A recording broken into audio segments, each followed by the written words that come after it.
You ask Tiger to solve. This deals with linear equations with one unknown. The final result is x equals 30. Let's solve it step by step.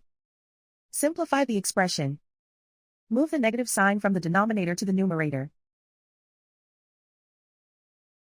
Expand the parentheses.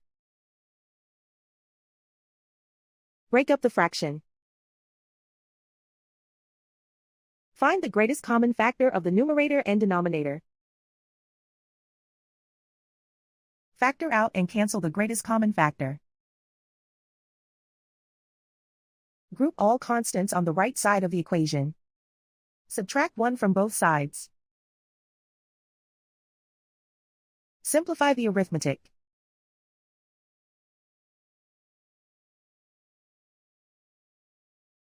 Isolate the x. Multiply both sides by inverse fraction 3/2. Group like terms. Multiply the coefficients. Simplify the fraction. Multiply the fractions. Simplify the arithmetic. And so the final result is x equals 30.